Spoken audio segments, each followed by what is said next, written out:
నమస్తే స్వరాజ్ న్యూస్ కి స్వాగతం. ముందుగా బులెటిన్ లో హెడ్లైన్స్. బైడెన్ క్యాన్సర్ నిర్ధారణ ఆలస్యంపై ట్రంప్ ప్రశ్నలు. ఇది దేశ భద్రతకు సంబంధించిన అంశమన్న ట్రంప్.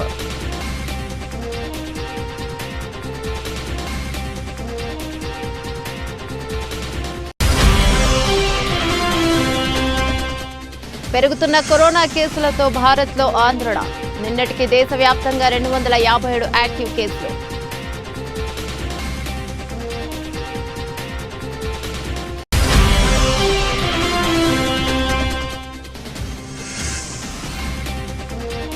ఏపీ సీఎం చంద్రబాబు కీలక ప్రకటన. అధికారుల గుండెల్లో గుబులు.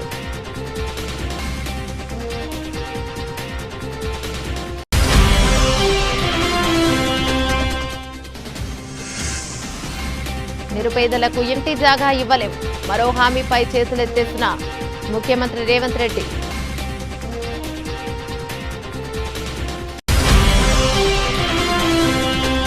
పెన్షనర్ జీతాలు తగ్గించే సాంప్రదాయానికి కాంగ్రెస్ తెరలేపింది. మినీ అంగన్వాడీ కార్యకర్తలను పూర్తిస్థాయి అంగన్వాడీలుగా గుర్తించాలన్న హరీష్ రావు.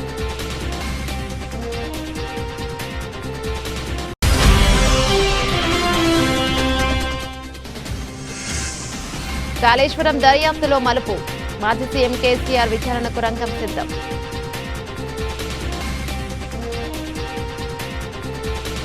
డీటెయిల్స్ చూస్తే అమెరికా మాజీ అధ్యక్షుడు జో బైడెన్ కు ప్రోస్టేట్ క్యాన్సర్ సోకినట్లు వెల్లడైన విషయం తెలిసిందే. అయితే ఈ రోగ నిర్ధారణ విషయాన్ని ఆలస్యంగా బయటపెట్టడంపై అధ్యక్షుడు డొనాల్డ్ ట్రంప్ పలు కీలక ప్రశ్నలు లేవనెత్తారు. బైడెన్ ఆరోగ్యం గురించి ప్రజలకు వాస్తవాలు తెలియాల్సిన అవసరం ఉందని ఆయన అభిప్రాయపడ్డారు. జో బైడెన్ కు ప్రోస్టేట్ క్యాన్సర్ ఉన్నట్లు ఆయన కార్యాలయం ఆదివారం అధికారికంగా ప్రకటించింది. గ్లీసన్ స్కోరింగ్ విధానంలో ఆయన క్యాన్సర్ తీవ్రతను అంచనా వేయగా స్కోర్ 9గా నిర్ధారణ అయినట్లు తెలిపారు. ఈ స్కోర్ క్యాన్సర్ వేగంగా వ్యాపించే అవకాశాన్ని సూచిస్తుంది. పరిణామాలపై డొనాల్డ్ ట్రంప్ మాట్లాడుతూ ఆశ్చర్యం వ్యక్తం చేశారు. బైడెన్ కు క్యాన్సర్ సోకిందన్న విషయం ఎన్ని రోజుల తర్వాత తెలియడం నాకు చాలా ఆశ్చర్యం కలిగిస్తోంది. గ్లీసన్ స్కోర్ 9కి చేరుకోవడానికి చాలా సమయం పడుతోంది. గతంలో ఇదే వైద్యుడు బైడెన్ మానసికంగా ఆరోగ్యంగా ఉన్నారని చెప్పాడు. ఇది కేవలం రాజకీయ అంశం కాదు, మన దేశ భద్రతకు సంబంధించిన విషయం. క్యాన్సర్ విషయాన్ని ఎప్పటి వరకు కూడా ఎందుకు బయటకు వెల్లడించలేదు? ప్రజలకు దీని గురించి పూర్తి వాస్తవాలు తెలియాలి. కొందరు నిజాలు చెప్పడం లేదు. ఇది మరో పెద్ద సమస్యగా మారుతోందని ట్రంప్ వ్యాఖ్యానించారు. మరోవైపు జో బైడెన్ భార్య జిల్ బైడెన్ పై డొనాల్డ్ ట్రంప్ కుమారుడు డొనాల్డ్ ట్రంప్ జూనియర్ తీవ్ర విమర్శలు చేశారు. జిల్ బైడెన్ ఒక నకిలీ వైద్యురాలు అంటూ ఆయన ఆరోపించారు. డాక్టర్ అయినప్పటికీ తన భర్తలో క్యాన్సర్ లక్షణాలను గుర్తించలేకపోవడంపై ఆయన ఎక్స్ ట్విట్టర్ వేదికగా తప్పుపట్టారు. ఈ వ్యాఖ్యలు ఇప్పుడు చర్చనీయాంశంగా మారాయి. దేశంలో కరోనా వైరస్ కేసులు మళ్లీ స్వల్పంగా పుంజుకోవడం ఆందోళన కలిగిస్తోంది. మే 19 నాటికి దేశవ్యాప్తంగా 257 యాక్టివ్ కోవిడ్ కేసులు నమోదైనట్లు అధికారికంగా గణాంకాలు తెలుపుతున్నాయి. ఈ పరిణామంతో అప్రమత్తమైన ఆరోగ్య శాఖ అధికారులు వ్యాధి వ్యాప్తి తీరుతెన్నులపై నిశితంగా దృష్టి సారించారు. ఇప్పటికే హాంకాంగ్, సింగపూర్ వంటి దేశాల్లో కోవిడ్ కేసులు పెరుగుతుండడం గమనార్హం. ప్రస్తుతం మన దేశంలో కేరళ, మహారాష్ట్ర, తమిళనాడు రాష్ట్రాల్లో కోవిడ్ కేసులు ఎక్కువగా వెలుగు చూస్తున్నాయి. అయితే హాంకాంగ్, సింగపూర్లలో కోవిడ్ విజృంభణకు LF7NB1 8 అనే కరోనా వేరియంట్లు కారణమని నిపుణులు తెచ్చారు. ఈ రెండు వేరియంట్లు కూడా JN1 అనే మరో కొత్త వేరియంట్ నుంచి ఉద్భవించినవే కావడం గమనార్హం. ఒమిక్రాన్ BA.2.86 వేరియంట్ ను JN1 వేరియంట్ పుట్టుకొచ్చింది. దీని తొలిసారిగా 2023 ఆగస్టు నెలలో గుర్తించారు. గతంలో వచ్చిన వేరియంట్లతో పోలిస్తే 1-2 అదనపు జన్యు ఉత్పరివర్తనాల మ్యుటేషన్ల కారణంగా ఈ వేరియంట్కు వేగంగా వ్యాపించే సామర్థ్యం ఎక్కువగా ఉందని నిపుణులు చెబుతున్నారు. దీనివల్ల ఇది శరీరంలోని రోగనిరోధక శక్తిని సులభంగా ఛేదించే ఇన్ఫెక్షన్ కలుగజేస్తుంది. BA.2.86 వేరియంట్తో పోల్చినప్పుడు JN1 లో ఒక మ్యుటేషన్ అదనంగా ఉంది. ఈ మార్పు వేరియంట్లోని స్పైక్ ప్రోటీన్లలో స్వల్ప మార్పులకు కారణమవుతుంది. ఫలితంగా ఇది రోగనిరోధక శక్తి కంచెను దాటుకుని ఇన్స్పెక్ట్ చేయగలుగుతోంది అని యూనివర్సిటీ పరిశోధకులు వివరించారు. JN1 వేరియంట్ సోకిన వారిలో సాధారణంగా పొడి దగ్గు, రుచి కోల్పోవడం, తలనొప్పి, ముక్కు దిబ్బడ, తీవ్రమైన అలసట, జ్వరం వంటి లక్షణాలు కనిపిస్తాయి. అంతేకాకుండా ఈ వేరియంట్ బారిన పడిన కొందరిలో డయేరియా విరేచనాలు కూడా ఎక్కువ కనిపిస్తోంది. అయితే ప్రస్తుతం భారత్లో పరిస్థితి నిలకడగానే ఉందని అధికారులు స్పష్టం చేస్తున్నారు. నిన్న director general of health services నేతృత్వంలో కోవిడ్ పరిస్థితిని సమీక్షించేందుకు ఉన్నత స్థాయి అత్యవసర సమావేశం జరిగింది. సమావేశంలో వెల్లడైన వివరాల ప్రకారం నమోదవుతున్న కేసులు వ్యాధి లక్షణాలు చాలా వరకు ఓ మోస్తరుగానే ఉన్నాయని, బాధితులు ఆసుపత్రిలో చేర్పించాల్సిన తీవ్రత లేని విశ్వసనీయ వర్గాలు తెలియజేస్తున్నాయి. అయినప్పటికీ ప్రజలు అప్రమత్తంగా ఉండాలని, కోవిడ్ నిబంధనలు పాటించాలని అధికారులు సూచిస్తున్నారు. ఆంధ్రప్రదేశ్ ముఖ్యమంత్రి చంద్రబాబు నాయుడు కీలక ప్రకటన చేశారు. జూన్ 12 తర్వాత ఎప్పుడైనా ఆకస్మిక తనిఖీలు ప్రారంభిస్తున్నట్లు తెలిపారు. ప్రజలకు అందుతున్న రేషన్ దీపం, ఏపీఎస్ఆర్టీసీ పంచాయతీ సేవలపై వెల్లడైన ప్రజాభిప్రాయాలను పరిశీలించిన సీఎం చంద్రబాబు నిన్న ప్రభుత్వ ప్రధాన కార్యదర్శి విజయానంద్ సీఎంఓ కార్యదర్శులతో సమీక్షించారు. కూటమి ప్రభుత్వం ఏర్పాటై ఏడాది కావస్తుందని, అన్ని శాఖల్లో ప్రభుత్వ పనితీరు, ప్రజా సేవల విషయంలో పూర్తిస్థాయి సంతృప్తి కనిపించారని సీఎం అన్నారు. కొన్ని శాఖల్లో మార్పు వచ్చిందని, అయితే ఆర్టీసీ వంటి చోట్ల ఇంకా సేవల్లో నాణ్యత పెరగాల్సి ఉందని సీఎం అన్నారు. దీపం 2 పథకం ద్వారా లబ్ధిదారులకు ఏడాదికి ఇచ్చే 3 సిలిండర్ల సబ్సిడీ మొత్తాన్ని ఒకేసారి ముందుగానే లబ్ధిదారుల ఖాతాల్లో జమ చేస్తామని సీఎం అన్నారు. లబ్ధిదారులు తమకు కావలసినప్పుడు దీపం పథకం కింద సిలిండర్ పొందవచ్చు.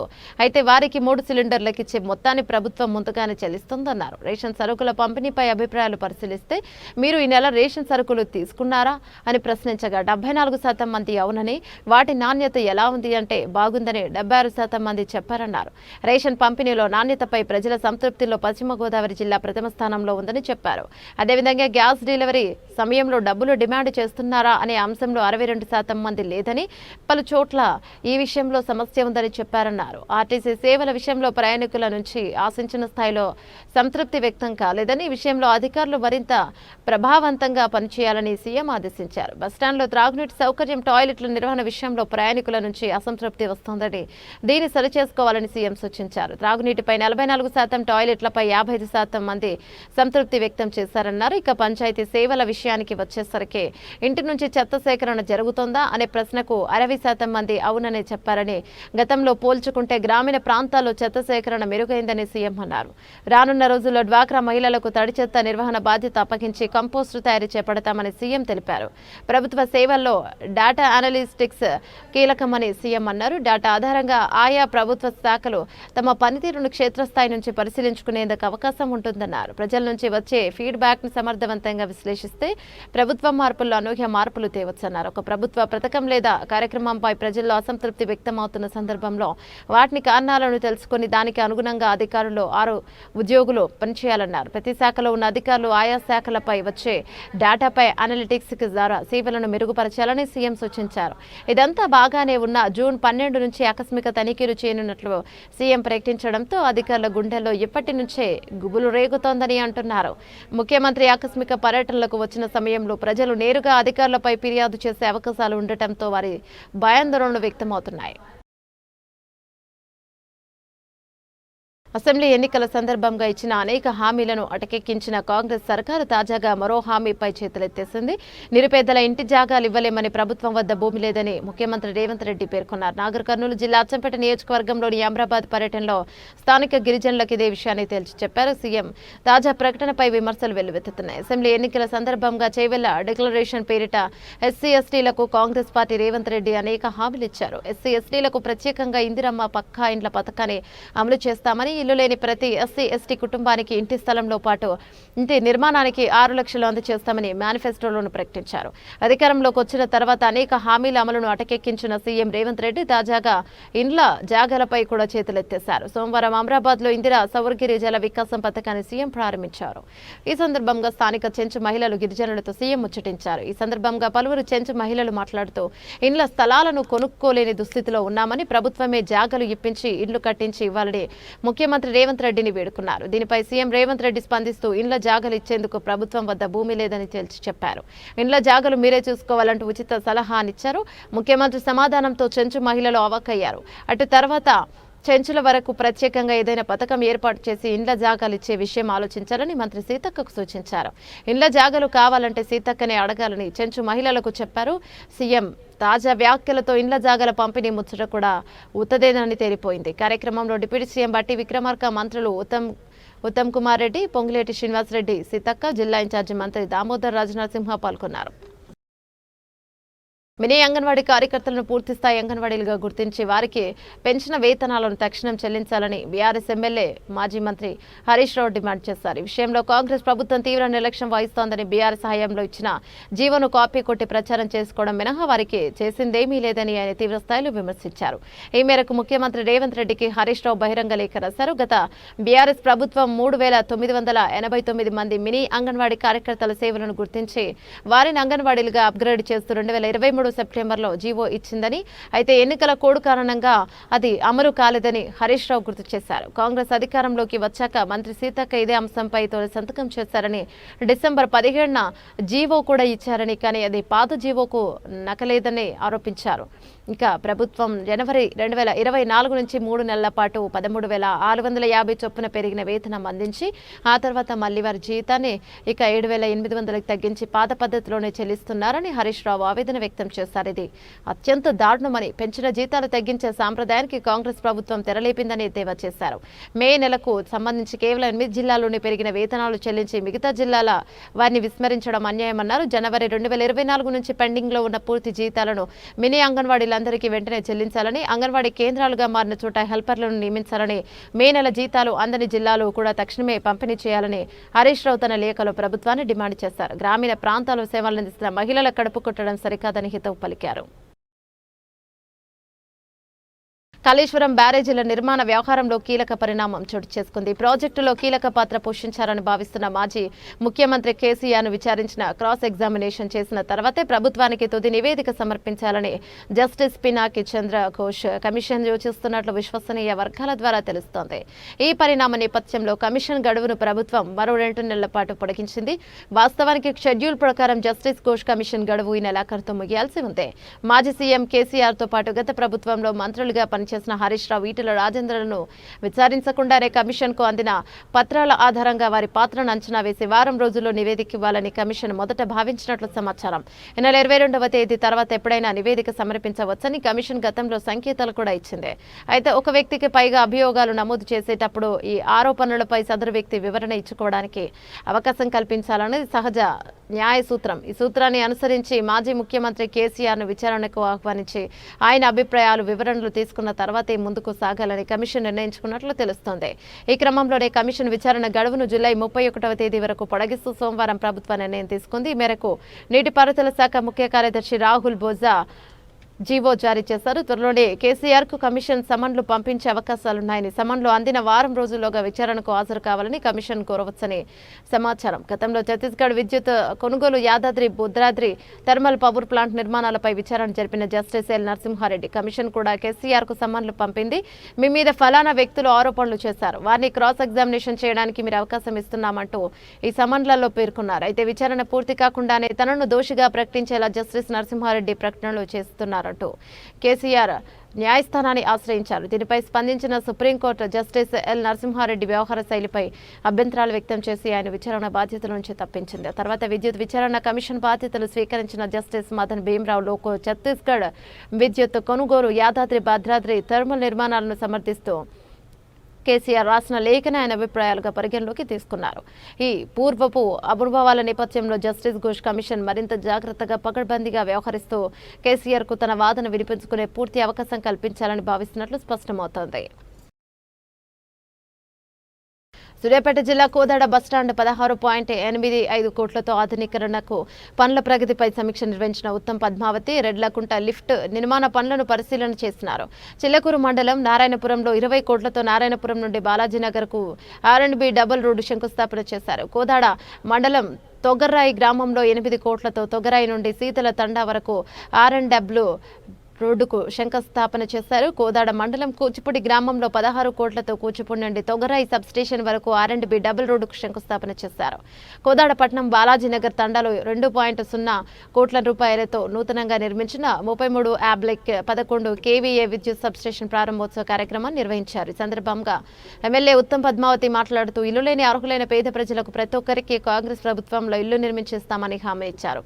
మంజూరైన రేషన్ కార్డులను త్వరలో ఇచ్చే ప్రక్రియ పూర్తి చేసేందుకు అధికారులు సిద్ధంగా ఉండాలని కోరారు. రోడ్ల నిర్మాణాలు చేపట్టిన కాంట్రాక్టర్లందరూ త్వరగా పనులు పూర్తి చేయాలని ఆదేశాలను జారీ చేశారు. కోదాడ పట్టణంలో 16.85 కోట్ల రూపాయలతో బస్టాండ్ ఆంధ్ర తెలంగాణ బార్డర్ అయిన కోదాడలో అద్భుతంగా నిర్మించబోతున్న బస్టాండ్ను చూసి ప్రతి ఒక్కరు అభినందించాలన్నారు.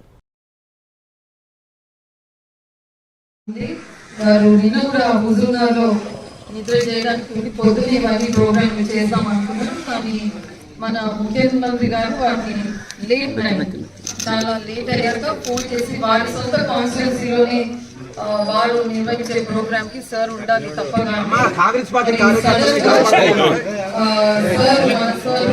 ముఖ్యమంత్రి గారి కాన్స్టిట్యూన్సీ కాబట్టి మళ్ళీ పనులు ఆగకుండా ప్రారంభోత్సవం చేస్తే మన పనులు మన రోడ్లు మనకు త్వరగా కాంట్రాక్టర్ వాళ్ళు మరి చేసిస్తారనే ఏకైక ఉద్దేశంతో మరి ఈ రోజు నేను వచ్చి ఆ ప్రోగ్రామ్ యథావిధిగా అన్ని రోడ్లు కూడా ప్రారంభోత్సవం చేసుకుంటూ వెళ్తున్నాను.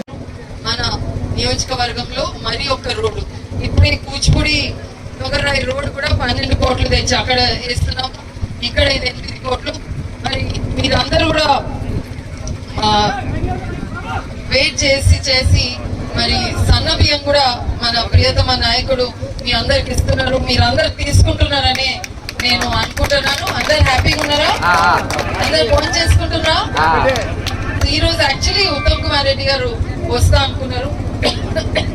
రాత్రి హుజూర్నగర్లో ఉంటే మరి మన ముఖ్యమంత్రి గారు వారి నియోజకవర్గంలో ఏదో పెద్ద ప్రోగ్రామ్ ఉన్నది అని ఉత్తమ్ గారిని పిలిస్తే వారు పోవాల్సి వచ్చింది సడన్ గా. కాబట్టి వారి జాగాలో నేను వచ్చి మీ ఎమ్మెల్యేగా నేను ఇవన్నీ ప్రారంభం చేస్తున్నా. మళ్ళీ పోస్ట్పోన్ అయితే రోడ్లు మనకు జల్దీ అందవనే ఉద్దేశంతో ప్రారంభోత్సవం చేసుకుంటూ ముందుకు వెళ్తున్నాం.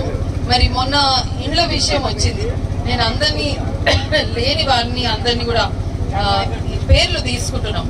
ఎవరు భయపడొద్దు. ఇండ్లు పేర్లు వచ్చినాయి రాలేదు అని కాదు. ఇది ఓన్లీ వెరిఫికేషన్. అంటే మీకు ఎవరికైతే ఇండ్లు ఉందా లేదా, సొంత జాగా ఉందా లేదా, ఇది కనుక్కోనికే పేర్లందరూ మన ప్రభుత్వ అధికారులు అందరూ తిరుగుతున్నారు.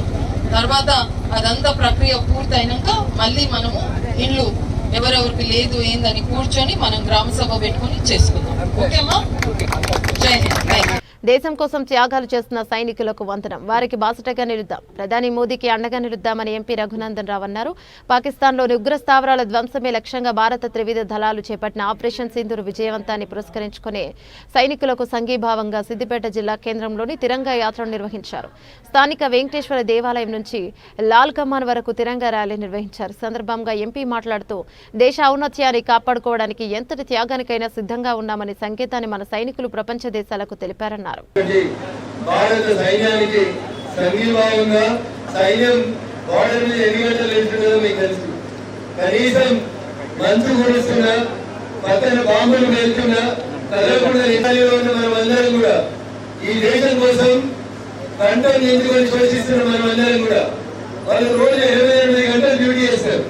మనం 80 నిమిషాలు కూడా నిలబడలేకపోతా ఉన్నాం. గట్టిగా నిలబడుతుంది. పక్కన కోరుకునే ఓటర్లు ఛాయల తర్వాత ప్రధాని నరేంద్ర మోడీ గారికి సంఘీభావంగా ఇక్కడికి వచ్చినాం. ఎట్లుండాలి? అంత కోట్ల రోజులు అయిపోయేంత ఆవేశంగా ఈ ర్యాలీ ముందుకు సాగింది. డ్రోన్లు తీసుకొచ్చి మన జనాలను చంపుతామని, మన సైనిక స్థావరాన్ని కూల్చుతామని కొంతమంది ముష్కర్లు ప్రయత్నం చేస్తే దాటిని ఆ బార్డర్ డ్రోన్లు ఎక్కడికక్కడ కకావికలం చేసినాం. ఏడికి వచ్చిన డ్రోన్ని ఆడలేకుండా కొట్టిరు. ఎవరు తయారు చేసినవన్నీ? 10 ఏళ్లలో ఈ దేశం స్వయం సమృద్ధి చెందాలని, నా దేశం ఎవరి మీద ఆధారపడద్దని, దేనికైనా గుండు సూది దగ్గర నుంచి మొదలుకుంటే ఫిరంగి దాకా ప్రతిదీ గంట మీద తయారు కావాలని make in India Narendra Modi అంటే కొన్ని కుక్కలు మొలిగినాయి. ఈ దేశంలో ఏం తయారైతే అన్ని చైనాకి వస్తాయని మొలిగింది. చైనా విమానాలని కూల్చినవా కూల్చలేదా? ఎక్కువ కూలిందా లేదా? ఎవరు గట్టిగా నిలబడ్డారు? మనం నిలబడ్డాం. నరేంద్ర మోడీ గారి నాయకత్వం నిలబడింది. మేక్ ఇన్ ఇండియా తయారైంది. ఇంకా గర్వంగా చెప్పాలంటే మరి భాగ్యనగరంలో సైంటిస్టులు తయారు చేసినటువంటి క్షిపణులు పాకిస్తాన్, చైనా ఇంకా ఇతర దేశాల నుంచి వచ్చినటువంటి క్షిపణులని ఎక్కడికక్కడ ఊరిస్తుంటే రేవంత్ రెడ్డి ఎన్నడూ మహిళలకు కోటీశ్వరులను చేస్తాడు. ఒకసారి నమ్మి మోసపోయింది చాలు. రేవంత్ రెడ్డిని నమ్మి ఇంకెవరు ఓటు వేరు. కేసీఆర్ సన్నబియ్యం ఇస్తే ఇక సగం నూకలు సగబియ్యం ఇస్తున్నది కాంగ్రెస్ ప్రభుత్వం అని మండిపడుతున్నారు మహిళలు. కొత్త పెన్షన్ అని పెట్టినాం, ఆ కొత్త పెన్షన్ ఇస్తలేడు. వీడికి 2 సార్లు పెట్టినాం, 2 సార్లు ఇస్తలేడు. అవి అత్తలే మహిళలు కోటేశ్వరాలు చేస్తాడు. వాడేనని చేస్తాడు బిడ్డ, ఇంకా ఉన్నది లేదు గుంజుకొని తింటాడు. అంతే అందరూ దొంగ దొంగ అంటారు. దొంగే మరి, ఎందుకట్లా? దొంగ కాకపోతే దేవరా బస్ ఎక్కితే పైసలు పోతే తిరిగి కూర్చున్నాం. ఇప్పుడు వేసి సర్తారు బలం ఉన్నోళ్ళు, బలం నెలలో కింద పడతాను. అవునా? ఏం చేస్తాం మరి నెలకు 6,000 7,000 మిగులుతాడుగా మీకు. ఎందుకు అని మిగులు పాడబడా దెబ్బలు పడి మళ్ళా దవాఖాన పోతే మళ్ళీ 5,000 కానీ బట్టి ఏమిటికి 6,000 మిగులు.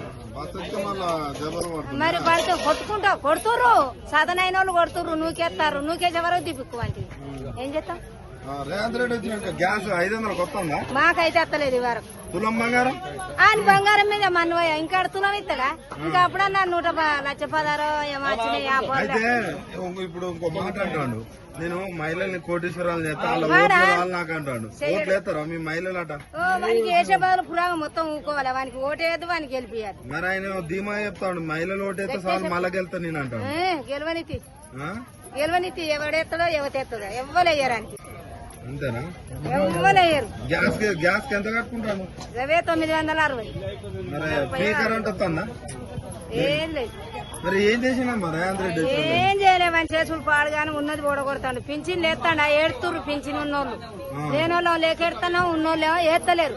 వాడు మేడ్చల్ జిల్లా గట్కేసర్ ఎక్సైజ్ పోలీస్ స్టేషన్ పరిధి గట్కేసర్ ఓఆర్ఆర్ వద్ద 58.8 కిలోల పొడి గంజాయి పట్టివేత. ఒరిస్సా నుండి ఆదిలాబాద్ టు పూణే తరలించేందుకు 5 వ్యక్తులు బ్రిజా కార్లు తరలిస్తుండగా ఓఆర్ఆర్ గట్కేసర్ వద్ద పట్టుకున్న ఎక్సైజ్ అధికారులు 5 వ్యక్తులు అరెస్ట్. 58.8 కిలోల పొడి గంజాయి, 5 మొబైల్ ఫోన్లు బ్రిజా కార్ స్వాధీనం. పరార్లో ఒరిస్సా నుండి గంజాయి సరఫరా చేసే సునీల్, ఇక జెన్నే, పూణేలో స్వీకరించే అభిషేక్ వ్యక్తి ఉన్నారు. ఈ సందర్భంగా నార్పల్లిలోని గట్కేసర్ ఎక్సైజ్ కార్యాలయంలో ఎక్సైజ్ శాఖ డిప్యూటీ కమిషనర్ దశరథ మాట్లాడుతూ ఒరిస్సాలోని సునీల్ జెన్నే నుండి 29 బండిల్ పొడి గంజాయి కేజీకి 1,900 రూపాయల చొప్పున కొనుగోలు చేశారు. వీటిని కిలోకి 5,000 రూపాయల చొప్పున అమ్మకాలు చేపడతారు. ఒరిస్సా నుండి బ్రిజా కార్లో 5 వ్యక్తులు బయలుదేరిన గట్కేసర్ మీదుగా ఆదిలాబాద్కు పూణేకు తరలించే ప్లాన్ వేసుకున్నారు.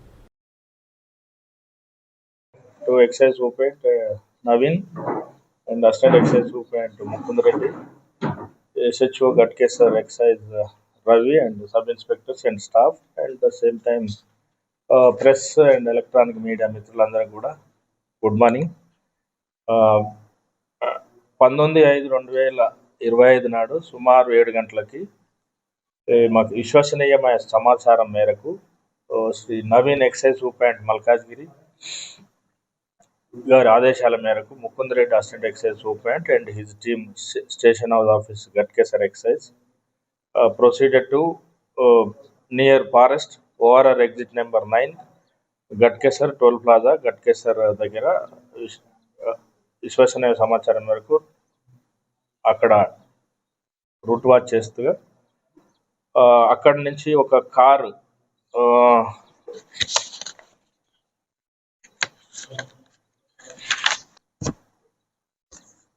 వెహికల్ నెంబర్ KA 39M 2162 గల బ్రిజా కార్ ను వీళ్ళు ఆపి చెక్ చేయగా అనుమానాస్పదంగా విశ్వసనీయ సమాచారం కూడా ఉండడము చెక్ చేయగా వాళ్ళు అందులో ఒక 5 వ్యక్తులు ఉన్నారు.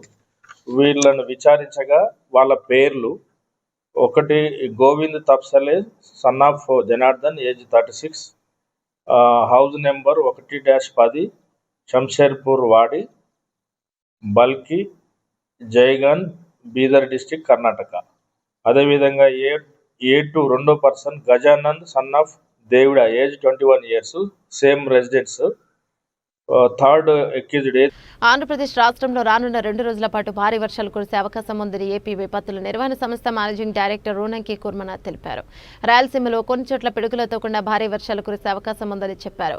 ఉష్ణోగ్రతలు 38 సెంటీమీటర్ల నుంచి 40 సెంటీమీటర్ల మధ్య నమోదయ్యే అవకాశం ఉందని వెల్లడించారు. గంటకు 50 నుంచి 60 కిలోమీటర్ల వేగంతో ఈదురుగాలులు వీచే అవకాశం ఉందని చెప్పారు. హోర్డింగ్స్, చెట్ల కింద శిథిలావస్థలో ఉన్న గోడలు, భవనాల దగ్గర నిల్చోవద్దని సూచించారు. పిడుగులతో కూడిన భారీ వర్షాల నేపథ్యంలో ప్రజలు అప్రమత్తంగా ఉండాలని రోనంకి కూర్మనాథ్ అన్నారు. 20వ తేదీన తిరుపతి, చిత్తూరు, నెల్లూరు, వైఎస్ఆర్, అన్నమయ్య, శ్రీ సత్యసాయి, అనంతపురం, కర్నూలు, నంద్యాల జిల్లాలో పలుచోట్ల భారీ వర్షాలు కురిసే అవకాశం ఉందని తెలిపారు. విజయనగరం, విశాఖపట్నం, అనకాపల్లి, తూర్పు గోదావరి, పశ్చిమ గోదావరి, కోనసీమ, కృష్ణా, గుంటూరు, పల్నాడు, బాపట్ల జిల్లాలో అక్కడక్కడ తేలికపాటి నుంచి మోస్తారు వర్షాలు కురిసే అవకాశం ఉందని చెప్పారు. మే 21న బుధవారం అనంతపురం, అన్నమయ్య, శ్రీ సత్యసాయి, చిత్తూరు, కర్నూలు, నంద్యాల జిల్లాలో పలుచోట్ల భారీ వర్షాలు కురిసే అవకాశం ఉందని రోనంకి కూర్మనాథ్ వెల్లడించారు. స్టాక్ మార్కెట్లు వరుసగా రెండో రోజు నష్టపోయాయి. అమెరికా రేటింగ్ను తగ్గిస్తూ మూడీస్ తీసుకున్న నిర్ణయంతో ప్రపంచ మార్కెట్లు కుప్పకూలాయి. దీంతో పాటు ఐటీ, బ్యాంకింగ్ షేర్లలో అమ్మకాలు పోటెత్తడంతో సూచీలు భారీగా నష్టపోయాయి.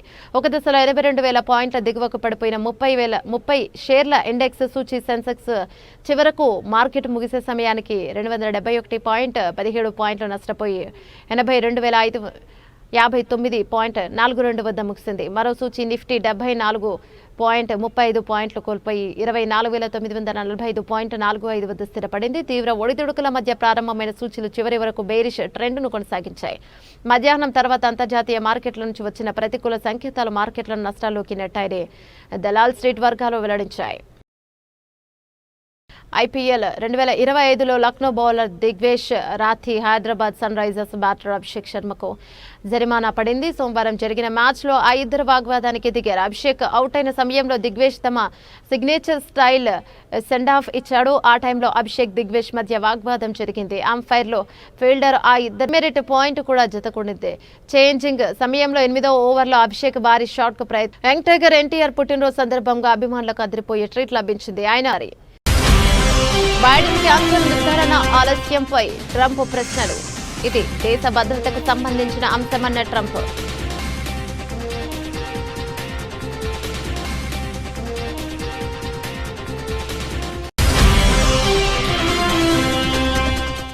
పెరుగుతున్న కరోనా కేసులతో భారత్లో ఆందోళన.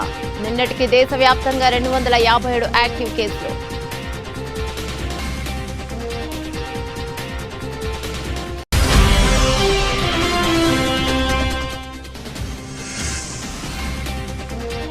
ఏపీ సీఎం చంద్రబాబు కీలక ప్రకటన. అధికారుల గుండెల్లో గుబులు.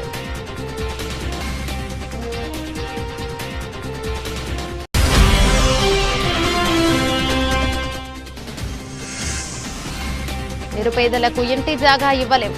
మరో హామీపై చేతులెత్తేసిన ముఖ్యమంత్రి రేవంత్ రెడ్డి.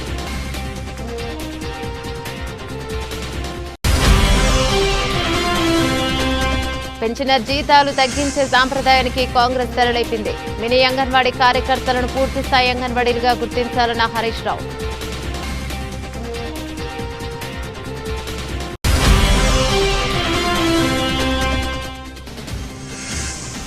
కాళేశ్వరం దర్యాప్తులో మలుపు. మాజీ సీఎం కేసీఆర్ విచారణకు రంగం సిద్ధం.